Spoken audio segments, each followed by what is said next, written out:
ಪ್ರಜಾತಂತ್ರ ವ್ಯವಸ್ಥೆಯಲ್ಲಿ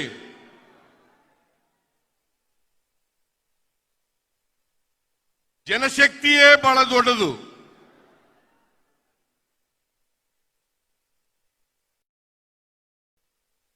ಜನಶಕ್ತಿಯ ಆಶೀರ್ವಾದ ಇಲ್ಲದೆ ಹೋದರೆ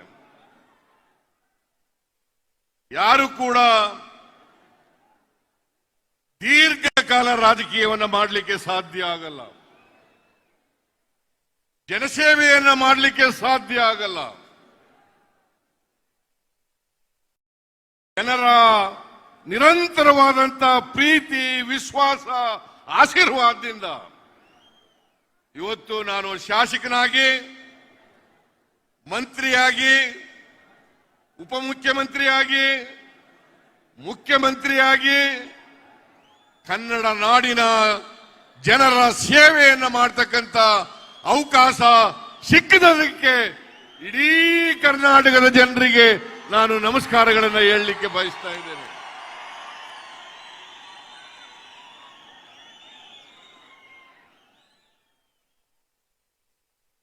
ಎಲ್ಲಿವರೆಗೆ ದೈಹಿಕವಾಗಿ, ಮಾನಸಿಕವಾಗಿ ಸದೃಢನಾಗಿರುತ್ತೇನೆ ಅಲ್ಲಿವರೆಗೂ ಕೂಡ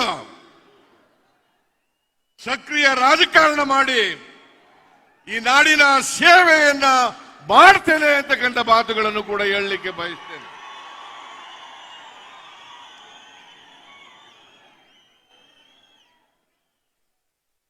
ಕರ್ನಾಟಕದಲ್ಲಿ ಡಿ.ಕೆ. ಶಿವಕುಮಾರ್ ಅವರು ಕಾಂಗ್ರೆಸ್ನ ಅಧ್ಯಕ್ಷರಾಗಿದ್ದಾರೆ. ಅನೇಕ ಸಾರಿ ವಿರೋಧ ಪಕ್ಷದವರು, ಮಾಧ್ಯಮಗಳು ಸೃಷ್ಟಿ ಮಾಡಿ ಜನರಿಗೆ ತಪ್ಪು ಮಾಹಿತಿಯನ್ನು ಕೊಡ್ತಕ್ಕಂಥ ಪ್ರಯತ್ನವನ್ನು ಮಾಡ್ತಾ ಇದ್ದಾರೆ.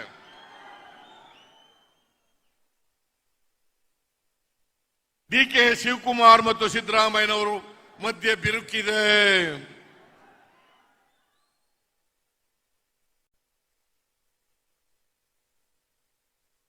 ಈ 75ನೇ ಹುಟ್ಟುಹಬ್ಬ ಆಚರಣೆ ಮಾಡಿಕೊಳ್ಳಲಿಕ್ಕೆ ಡಿ.ಕೆ. ಶಿವಕುಮಾರ್ ಅವರ ವಿರೋಧ ಇದೆ. ನಾನು ಹೇಳ್ತೇನೆ, ಇದು ವಿರೋಧ ಪಕ್ಷದವರ ಭ್ರಮೆ ಮತ್ತು ಕೆಲವು ಮಾಧ್ಯಮಗಳ ಸೃಷ್ಟಿ ಅಂತಕ್ಕಂಥ ಮಾತುಗಳನ್ನು ಹೇಳಲಿಕ್ಕೆ ಬಯಸ್ತೇನೆ. ನಾನು ಶಿವಕುಮಾರ್ ಒಟ್ಟಾಗಿದ್ದೇವೆ. ನಮ್ಮಲ್ಲಿ ಯಾವುದೇ ಭಿನ್ನಾಭಿಪ್ರಾಯ ಇಲ್ಲ. ಇವತ್ತು ನಮ್ಮ ಮುಂದೆ ಇರ್ತಕ್ಕಂಥ ಸವಾಲು ಕರ್ನಾಟಕದಲ್ಲಿ ಒಂದು ಭ್ರಷ್ಟ ಕೋಮುವಾದಿ ಸರ್ಕಾರ ಇದೆ.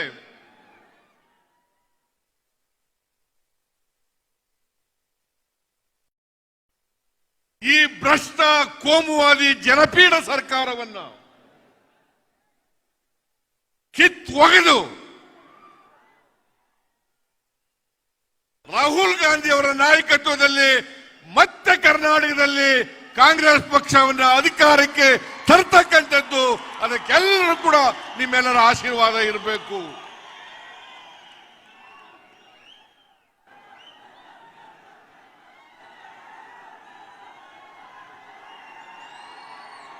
ನಿಮ್ಮೆಲ್ಲರ ಆಶೀರ್ವಾದ ಇರಬೇಕು. ನಿಮ್ಮೆಲ್ಲರ ಆಶೀರ್ವಾದ ಇರಬೇಕು. ನಿಮ್ಮೆಲ್ಲರ ಆಶೀರ್ವಾದ ಇರಬೇಕು.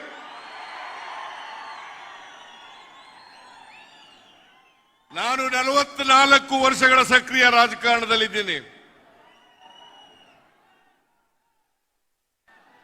ಈಗಿರ್ತಕ್ಕಂಥ ಬಿಜೆಪಿ ಸರ್ಕಾರ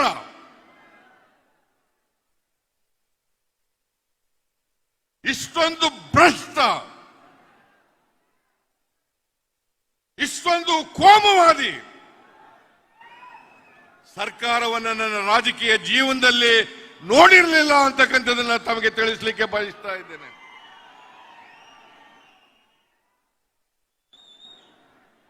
ಇವತ್ತು ನೀವೆಲ್ಲ ನನಗೆ ಶುಭ ಕೋರಲಿಕ್ಕೆ ಬಂದಿದ್ದೀನಿ ರಾಜ್ಯದ ಮೂಲೆ ಮೂಲೆಗಳಿಂದ.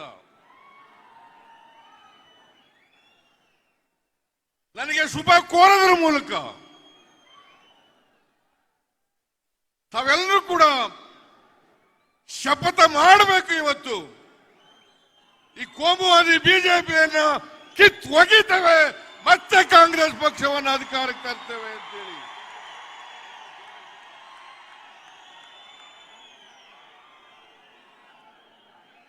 ಇವತ್ತು ರೈತರು, ಬಡವರು, ದಲಿತರು, ಹಿಂದುಳಿದವರು, ಅಲ್ಪಸಂಖ್ಯಾತರು, ಮಹಿಳೆಯರು, ಯುವಕರು ಆತಂಕದಿಂದ ಬದುಕಬೇಕಾದಂತ ಪರಿಸ್ಥಿತಿ ನಿರ್ಮಾಣ ಆಗಿದೆ. ಬರೀ ಕರ್ನಾಟಕದಲ್ಲಿ ಅಷ್ಟೇ ಅಲ್ಲ, ಇಡೀ ದೇಶದಲ್ಲಿ ನರೇಂದ್ರ ಮೋದಿ ಅವರು ಪ್ರಧಾನಮಂತ್ರಿ ಆದ ಮೇಲೆ ಇವತ್ತು ಈ ದೇಶದ ಜನ ಅತ್ಯಂತ ಸಂಕಷ್ಟಕ್ಕೆ ಸಿಕ್ಕಾಕೊಂಡಿದ್ದಾರೆ. ಪ್ರಜಾಪ್ರಭುತ್ವ ಇವತ್ತು ಸಂಕಷ್ಟದಲ್ಲಿದೆ. ಸಂವಿಧಾನಕ್ಕೆ ರಕ್ಷಣೆ ಇಲ್ಲ.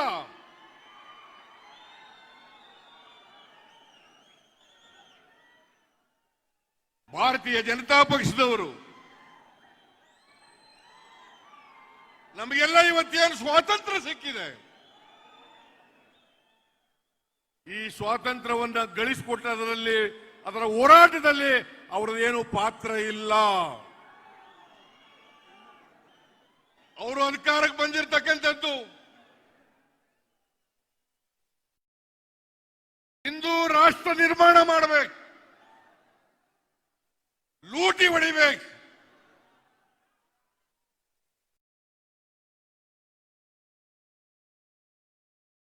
ಈ ದೇಶದ ಸಂವಿಧಾನವನ್ನು ಬದಲಾವಣೆ ಮಾಡಬೇಕು,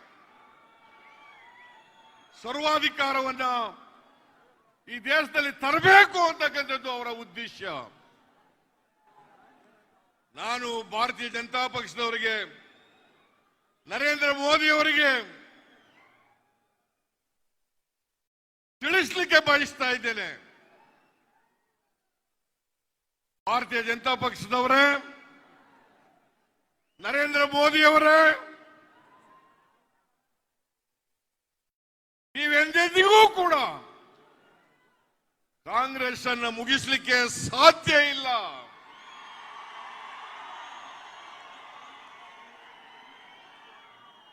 ಸಂವಿಧಾನವನ್ನು ಬದಲಾವಣೆ ಮಾಡಲಿಕ್ಕೆ ಈ ದೇಶದ ಜನ ಬಿಡಲ್ಲ.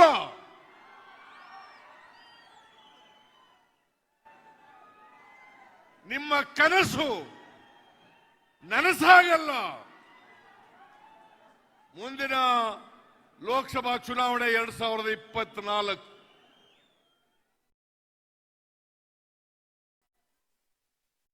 ಕರ್ನಾಟಕದಲ್ಲಿ ವಿಧಾನಸಭಾ ಚುನಾವಣೆ 2023,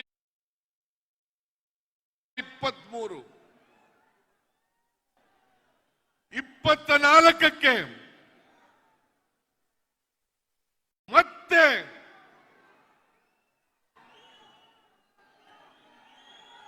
ಕಾಂಗ್ರೆಸ್ ಪಕ್ಷ ಅಧಿಕಾರಕ್ಕೆ ಬರ್ತದೆ.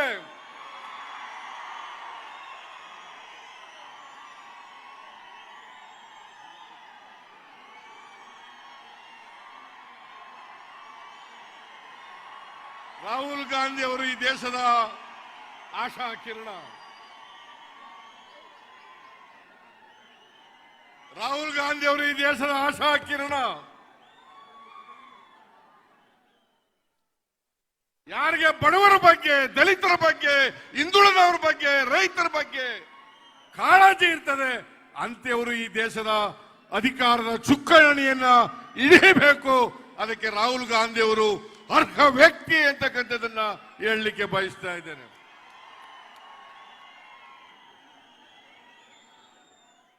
ನರೇಂದ್ರ ಮೋದಿ ಅವರು 8 ವರ್ಷ ಆಯಿತು ಪ್ರೈಮ್ ಮಿನಿಸ್ಟರ್ ಆಗಿ. ಈ ದೇಶದ ಆರ್ಥಿಕ ಪರಿಸ್ಥಿತಿಯನ್ನು ಹಾಳು ಮಾಡುದು, ನುಡಿದಂತೆ ನಡೆಯಲಿಲ್ಲ. ವಚನ ಭ್ರಷ್ಟರಾಗಿದ್ದಾರೆ.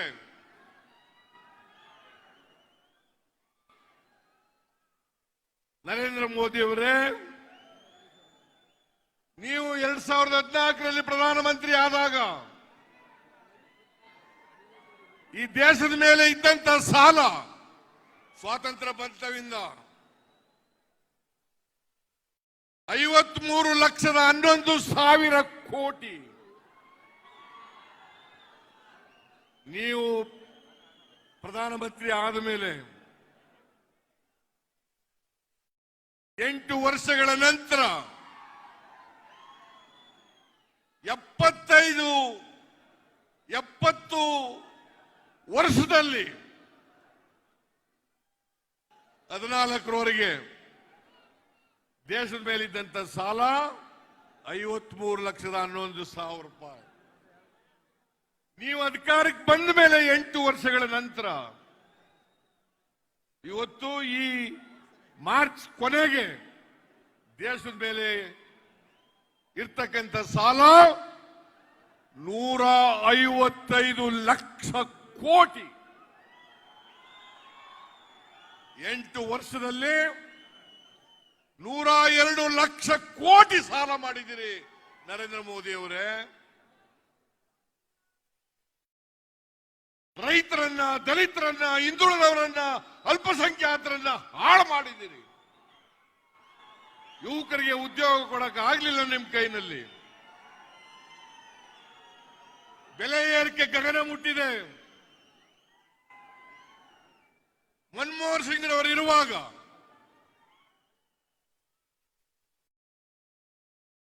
ಒಂದು ಲೀಟರ್ ಪೆಟ್ರೋಲ್ ಬೆಲೆ 71 ರೂಪಾಯಿ, ಡೀಸೆಲ್ ಬೆಲೆ 46 ರೂಪಾಯಿ, ಗ್ಯಾಸ್ ಬೆಲೆ 414 ರೂಪಾಯಿ. ಇವತ್ತು ಅಚ್ಚೇ ದಿನ ಕಟ್ ಬಂದ್ರಿ ಅಧಿಕಾರಕ್ಕೆ. ನೀವು ಅಚ್ಚೇ ದಿನ ಬರ್ತದೆ. ಇವತ್ತು ಒಂದು ಲೀಟರ್ ಪೆಟ್ರೋಲ್ ಬೆಲೆ 102, 103 ರೂಪಾಯಿ, ಡೀಸೆಲ್ ಬೆಲೆ 95 ರೂಪಾಯಿ, ಗ್ಯಾಸ್ ಬೆಲೆ 1,100 ರೂಪಾಯಿ. ಮಾತೆತ್ತಿದ್ರೆ ನಕ್ಕಾವುಂಗಾ ನಕ್ಕಾನೇ ದೂಂಗಾ, ನಕ್ಕಾವುಂಗಾ ನಕ್ಕಾನೇ ದೂಂಗಾ. ನರೇಂದ್ರ ಮೋದಿ ಅವರೇ, ಎಷ್ಟು ಸುಳ್ಳು ಹೇಳ್ತೀರ್ರಿ ನೀವು. ಕರ್ನಾಟಕದಲ್ಲಿರ್ತಕ್ಕಂಥ ಕಾಂಟ್ರಾಕ್ಟರ್ಸ್ ಅಸೋಸಿಯೇಷನ್ ಅವರು ನಿಮಗೆ 2021 ಜೂನ್ನಲ್ಲಿ ಪತ್ರ ಬರೆದಿದ್ದಾರೆ. ಯಡಿಯೂರಪ್ಪನ ಸರ್ಕಾರ, ಬಿಜೆಪಿ ಸರ್ಕಾರ, ಬಸವರಾಜ ಬೊಮ್ಮಾಯಿ ಸರ್ಕಾರ 40% ಕಮಿಷನ್ ಸರ್ಕಾರ.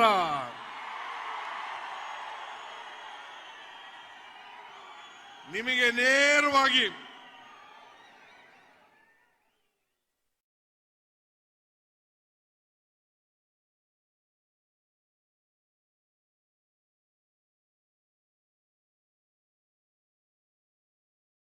ಸ್ಟೇಟ್ ಕಾಂಟ್ರಾಕ್ಟರ್ಸ್ ಅಸೋಸಿಯೇಷನ್ ಅಧ್ಯಕ್ಷ ಕೆಂಪಣ್ಣನವರು ಪತ್ರ ಬರೆದಿದ್ದಾರೆ. ನರೇಂದ್ರ ಮೋದಿ जी नक्काऊंगा नक्काने दूंगा, क्या हो गया? नक्काऊंगा काने दूंगा.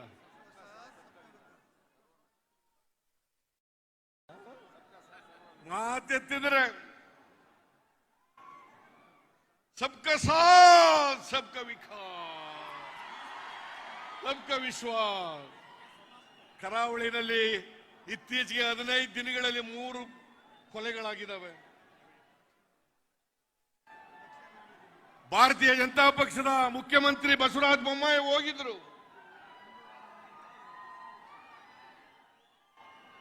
ಮಸೂದ್ ಅನ್ನ ಅವ್ರ ಕೊಲೆ ಆಗಿತ್ತು.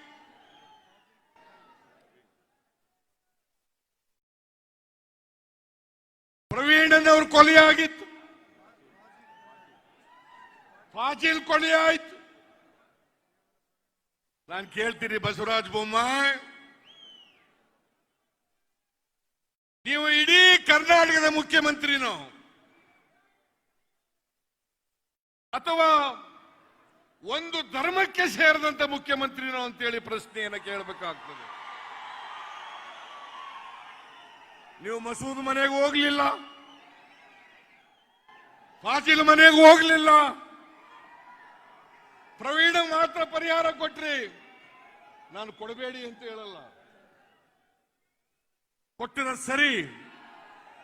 ಆದ್ರೆ ಯಾಕೆ ಮಸೂದ್ ಕೊಡ್ಲಿಲ್ಲ, ಯಾಕೆ ಫಾಜಿಲ್ ಕೊಡ್ಲಿಲ್ಲ?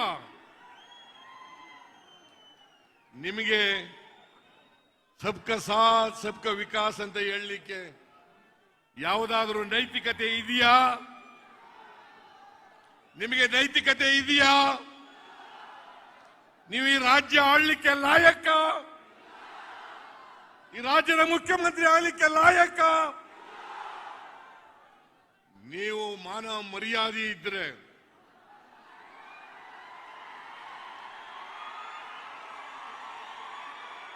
ರಾಜೀನಾಮೆ ಕೊಟ್ಟು ಮನೆಗೆ ಹೋಗಿ.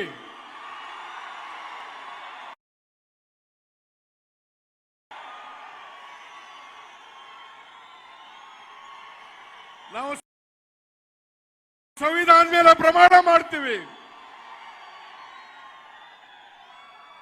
ಕರ್ನಾಟಕದ 6.5 ಕೋಟಿ ಜನರನ್ನ ಅವರ ಆಸ್ತಿ ಪಾಸ್ತಿ ಮಾನ ಮರ್ಯಾದೆ ಜೀವ ರಕ್ಷಣೆ ಮಾಡತಕ್ಕಂತ ಜವಾಬ್ದಾರಿ ನಮ್ಮದು ಅಂತ ಹೇಳ್ತೀವಿ. ಇವತ್ತು ಇದರಿಂದ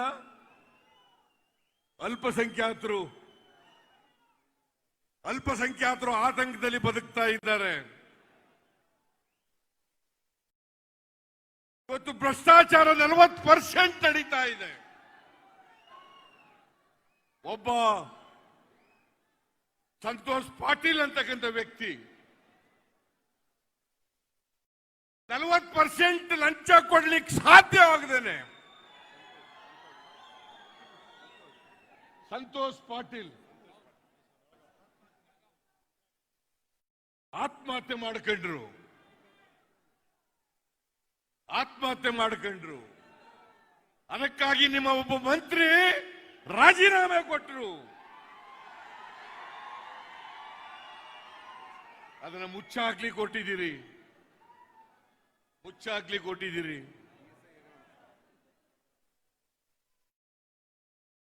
ಇವತ್ತು ದ್ವೇಷದ ರಾಜಕಾರಣ ಪ್ರಾರಂಭ ಮಾಡಿದ್ದೀರಿ.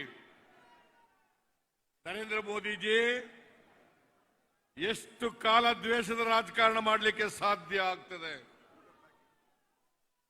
ಜನಶಕ್ತಿಯ ಮುಂದೆ ರಾಜ್ಯ ಶಕ್ತಿ ಯಾವತ್ತೂ ಕೂಡ ಅಂಕುಶವನ್ನ ಇಟ್ಕೊಳ್ಳಲಿಕ್ಕೆ ಸಾಧ್ಯ ಇಲ್ಲ.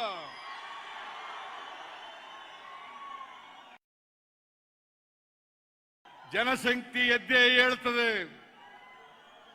ಇವತ್ತು ರಾಹುಲ್ ಗಾಂಧಿ ಅವರಿಗೆ, ಸೋನಿಯಾ ಗಾಂಧಿ ಅವರಿಗೆ ಅನಗತ್ಯವಾಗಿ there is no money laundering, there is no criminal act, there is no FIR. ಆದರೂ ಕೂಡ 50 ಗಂಟೆಗಳ ಕಾಲ ವಿಚಾರಣೆ ಮಾಡಿದ್ದೀರಿ ಅವರನ್ನ. ಯಾವ ತಪ್ಪಿಗಾಗಿ? ಸೋನಿಯಾ ಗಾಂಧಿ ಅವರು ಅವರ ವಯಸ್ಸನ್ನು ಕೂಡ ಲೆಕ್ಕಿಸದೇನೆ ಅವರನ್ನ ಇಡಿ ಕಚೇರಿ ಕರೆದು ಗಂಟೆಗಟ್ಟಲೆ ವಿಚಾರಣೆ ಮಾಡಿದಿರಿ. ನರೇಂದ್ರ ಮೋದಿಜಿ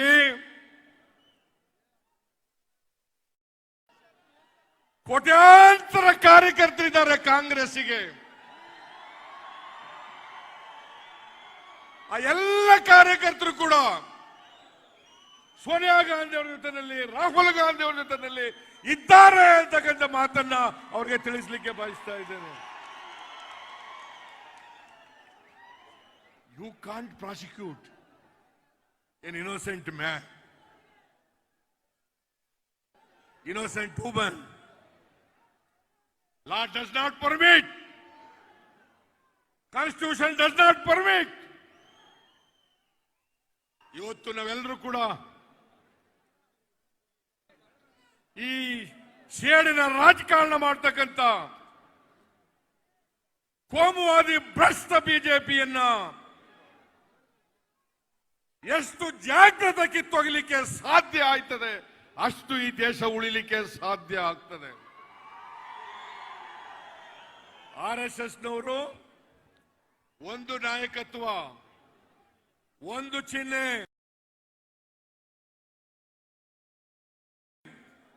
ಒಂದು ಐಡಿಯಾಲಜಿ, ಇದರಲ್ಲಿ ನಂಬಿಕೆ ಹೇಳ್ತಾ ಇರ್ತಾವರು. ಇದನ್ನೇ ಹಿಟ್ಲರ್ ಕೂಡ ನಂಬಿಕೊಂಡಿದ್ದದ್ದು. ಇವತ್ತು ಸರ್ವಾಧಿಕಾರವನ್ನು ತರಲಿಕ್ಕೆ ಹೊರಟಿದ್ದಾರೆ, ಸಂವಿಧಾನವನ್ನು ನಾಶ ಮಾಡಲಿಕ್ಕೆ ಹೊರಟಿದ್ದಾರೆ. ಸಂವಿಧಾನ ಇದ್ರೆ, ಸಂವಿಧಾನ ಉಳಿದ್ರೆ, ಬಾಬಾ ಸಾಹೇಬ್ ಅಂಬೇಡ್ಕರ್ ಅವರು ಕೊಟ್ಟಿರ್ತಕ್ಕಂಥ ಸಂವಿಧಾನ ಏನಿದೆ ಅದು ಉಳಿದ್ರೆ ನಾವೆಲ್ಲ ಉಳಿಲಿಕ್ಕೆ ಸಾಧ್ಯ ಆಗ್ತದೆ. ದಲಿತರು ಉಳಿಲಿಕ್ಕೆ ಸಾಧ್ಯ ಆಗ್ತದೆ, ಹಿಂದುಳಿದವರು ಉಳಿಲಿಕ್ಕೆ ಸಾಧ್ಯ ಆಗ್ತದೆ, ಅಲ್ಪಸಂಖ್ಯಾತರು ಉಳಿಲಿಕ್ಕೆ ಸಾಧ್ಯ ಆಗ್ತದೆ, ರೈತರು ಉಳಿಲಿಕ್ಕೆ ಸಾಧ್ಯ ಆಗ್ತದೆ. ಆದ್ರಿಂದ ಕಾಂಗ್ರೆಸ್ನವರ ಕರ್ತವ್ಯ, ಜವಾಬ್ದಾರಿ, ಈ ದೇಶಕ್ಕೆ ಸ್ವಾತಂತ್ರ್ಯ ತಂದುಕೊಟ್ಟಿರೋರು ನಾವು. ಮಹಾತ್ಮ ಗಾಂಧೀಜಿ, ನೆಹರು, ವಲ್ಲಭಾಯ್ ಪಟೇಲ್, ಆಜಾದ್ ಅನೇಕ ಜನ ಪ್ರಾಣತ್ಯಾಗ ಮಾಡಿದ್ದಾರೆ. ನೆಹರು ಫ್ಯಾಮಿಲಿ ಯಾರ್ರಿ ಗ್ರಾಮ ಪಂಚಾಯತಿ ಚೇರ್ಮನ್ ಬಿಟ್ಕೊಡಕ್ ತಯಾರಾಗಿಲ್ಲ ಇವತ್ತು. ಅಂಥದ್ರಲ್ಲಿ ಸೋನಿಯಾ ಗಾಂಧಿ ಅವರು, ರಾಹುಲ್ ಗಾಂಧಿ ಅವರು ನಮಗೆ ಪ್ರಧಾನಮಂತ್ರಿ ಪಟ್ಟ ಬೇಡ ಅಂತೇಳಿ ದೇಶಕ್ಕೋಸ್ಕರ ತ್ಯಾಗ ಮಾಡಿದ್ದಾರೆ. ಮನಮೋಹನ್ ಸಿಂಗ್ನಂತ ಒಬ್ಬ ಆರ್ಥಿಕ ತಜ್ಞರನ್ನ ಪ್ರಧಾನಮಂತ್ರಿ ಮಾಡಿ ಈ ದೇಶದ ಮೂಲಭೂತ ಸಮಸ್ಯೆಗಳು, right to work, right to education, right to information,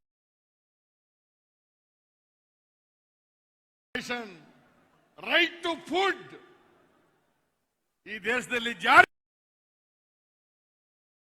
ಆಗಿದ್ರೆ ಅದಕ್ಕೆ ಸೋನಿಯಾ ಗಾಂಧಿ ಅವರು ಕಾರಣ ಅಂತಕ್ಕಂಥದ್ದನ್ನ ಮರಿಲಿಕ್ಕೆ ಸಾಧ್ಯ ಇಲ್ಲ. ರೈತರ ಸಾಲ ಮನ್ನಾ ಮಾಡಿದ್ರು.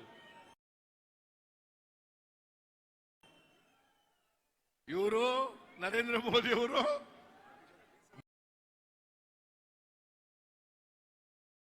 ಮೂರು ರೈತ ವಿರೋಧಿ ಕಾನೂನುಗಳನ್ನು ಮಾಡಿ ರೈತರು ಒಂದು ವರ್ಷ ಕಾಲ ಚಳವಳಿ ಮಾಡಲಿಕ್ಕೆ ಅವಕಾಶ ಮಾಡಿಕೊಟ್ರು. ಒಂದು ವರ್ಷ ಚಳವಳಿ ಮಾಡಿದ ಮೇಲೆ ವಿಧಿ ಇಲ್ದೇನೆ ವಾಪಸ್ ತಗೊಂಡ್ರು.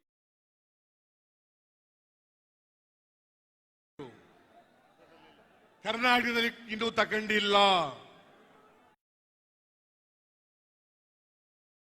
APMC ಹಾಳು ಮಾಡಿದ್ರು.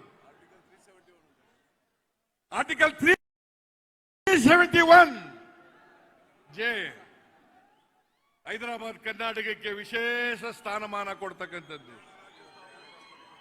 ಸೋನಿಯಾ ಗಾಂಧಿ ಅವರು ಮಾತು ಕೊಟ್ಟಿದ್ರು, ಅದರಂತೆ ತಿದ್ದುಪಡಿ ಮಾಡಿ, ಸಂವಿಧಾನವನ್ನು ತಿದ್ದುಪಡಿ ಮಾಡಿ. ಇವತ್ತು ಮಲ್ಲಿಕಾರ್ಜುನ್ ಖರ್ಗೆ ಅವರು ಬಂದಿಲ್ಲ, ಧರ್ಮಸಿಂಗ್ ಅವರಿಲ್ಲ ನಮ್ಮ ಜೊತೆಯಲ್ಲಿ. ಅವರೆಲ್ಲರ ಹೋರಾಟದಿಂದ 371J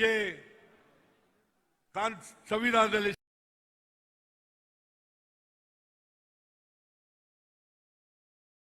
ಸೇರ್ಪಡೆಯಾಯಿತು. ನಮ್ಮ ಸರ್ಕಾರ ಬಂದ ಮೇಲೆ ಎಚ್ ಕೆ ಪಾಟೀಲ್ ಇದ್ದಾರೆ, ಅವರ ಅಧ್ಯಕ್ಷತೆಯಲ್ಲಿ ಕಮಿಟಿ ಮಾಡಿ ಅದನ್ನ ಜಾರಿ ಕೊಟ್ಟಂತ ಕೀರ್ತಿ ಮನಮೋಹನ್ ಸಿಂಗ್ ಅವರಿಗೆ, ನಮ್ಮ ಸರ್ಕಾರಕ್ಕೆ, ಮಲ್ಲಿಕಾರ್ಜುನ ಖರ್ಗೆ ಅವರಿಗೆ, ಧರ್ಮ್ ಸಿಂಗ್ ಅವರಿಗೆ ಸಲ್ಲತ್ತೆ ಅಂತಕ್ಕಂಥದ್ದನ್ನ ಮರೀಲಿಕ್ಕೆ ಸಾಧ್ಯ ಇಲ್ಲ. ಇವತ್ತು ನುಡಿದಂತೆ ನಡೆದಿದ್ದೀವಿ,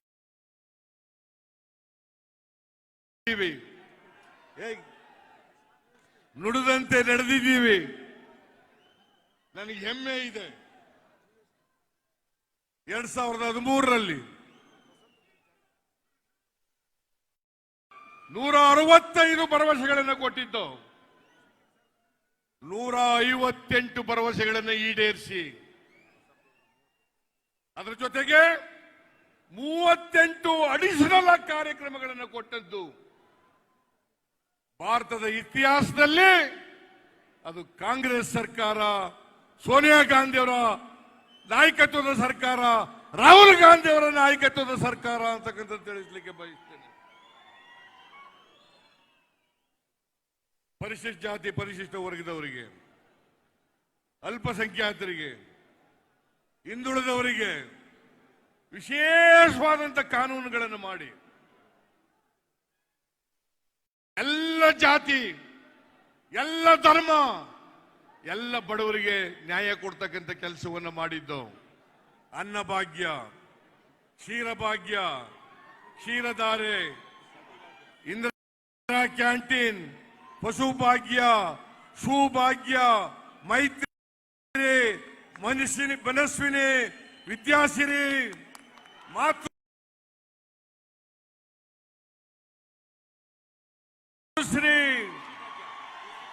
ಕೃಷಿ ಭಾಗ್ಯ,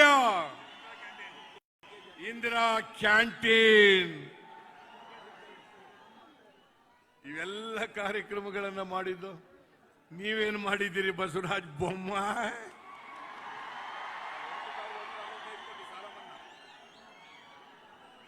ರೈತರ ಸಾಲ ಮನ್ನಾ ಮಾಡ್ದು,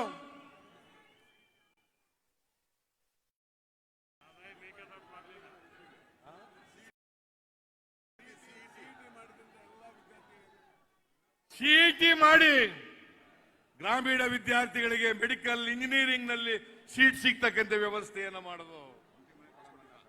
ನಾನು 5 ವರ್ಷ ಮುಖ್ಯಮಂತ್ರಿ ಆಗಿರುವಾಗ ಯಾವತ್ತೂ ಕೂಡ ರೆವಿನ್ಯೂ ಡಿಫಿಸಿಟ್ಗೆ ಹೋಗಿರಲಿಲ್ಲ ರಾಜ್ಯ.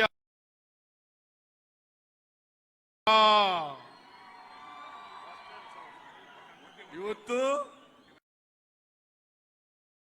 20,000 ಕೋಟಿ ರೆವಿನ್ಯೂ ಡಿಫಿಸಿಟ್.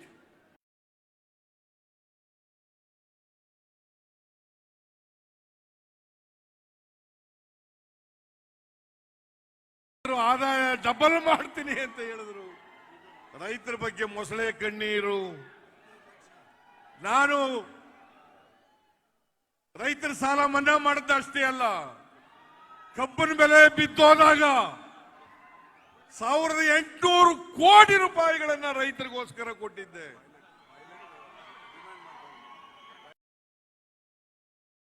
ಟಾಯ್ಲೆಟ್ಗಳನ್ನ ಕಟ್ಟಿಸ್ಕೊಟ್ಟಿದ್ದು. ಇವತ್ತು ಅವೆಲ್ಲ ಕೆಟ್ಟೋಗಿದ್ದಾವೆ, ರಿಪೇರಿ ಮಾಡಕ್ ಕೂಡ ಆಗ್ತಾ ಇಲ್ಲ ಇವ್ರ ಕೈನಲ್ಲಿ.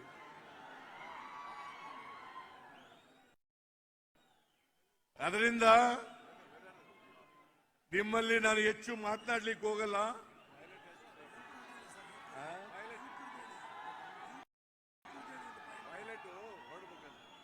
ಹೌದಾ? ಅದರಿಂದ ರಾಹುಲ್ ಗಾಂಧಿ ಅವರು ಕೂಡ ಇಲ್ಲಿಂದ ನಿರ್ಗಮಿಸಬೇಕಾಗಿದೆ. ನೀವೆಲ್ಲರೂ ಕೂಡ ಇಷ್ಟೊಂದು ದೊಡ್ಡ ಸಂಖ್ಯೆಯಲ್ಲಿ ಬಂದಿದ್ದೀರಿ.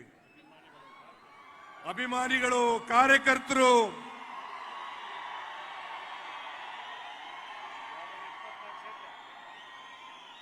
ಬಂದು ಆಶೀರ್ವಾದ ಮಾಡಿದ್ದೀರಿ, ಶುಭ ಕೋರಿದ್ದೀರಿ.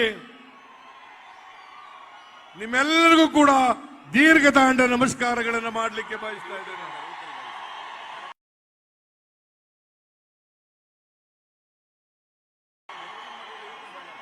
ಆಮೇಲೆ ಹೆಚ್ಚಿನ ಸಂಖ್ಯೆಯಲ್ಲಿ ಯುವಕರು ಬಂದಿದ್ದೀರಿ.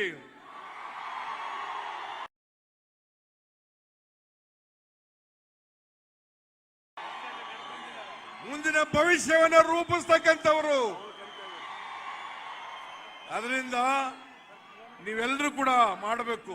ಶ್ಯಾಮನೂರು ಶಿವಶಂಕರಪ್ಪನವರು ಈ 50 ಎಕರೆ ಜಮೀನನ್ನ ಫಂಕ್ಷನ್ ಮಾಡ್ಲಿಕ್ಕೋಸ್ಕರವಾಗಿ ಕೊಟ್ಟಿದ್ದಾರೆ. ಶ್ಯಾಮನೂರು ಶಿವಶಂಕರಪ್ಪನವರಿಗೆ, ಮಲ್ಲಿಕಾರ್ಜುನ ಅವರಿಗೆ ನನ್ನ ಧನ್ಯವಾದಗಳು. ಅದರ ಜೊತೆಗೆ ದೇಶಪಾಂಡೆ ಅವರಿಗೆ, ರಾಯರೆಡ್ಡಿ ಅವರಿಗೆ, ಮಾದೇವಪ್ಪನವರಿಗೆ,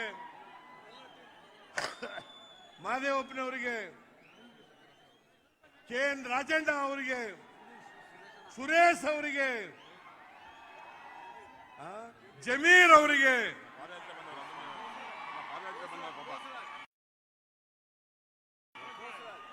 ಬೋಸರಾಜ್ ಅವರಿಗೆ, ಯಾರ್ಯಾರು ಪಾದಯಾತ್ರೆಯಿಂದ ಬಂದಿದ್ದೀರಿ, ಕೆಲವರು ನಡಿಗೆಯಲ್ಲಿ ಬಂದಿದ್ದೀರಿ, ಕಾರ್ನಲ್ಲಿ ಬಂದಿದ್ದೀರಿ, ಮೋಟರ್ ಬೈಕ್ಗಳಲ್ಲಿ ಬಂದಿದ್ದೀರಿ, ಕಲಾವಿದರು,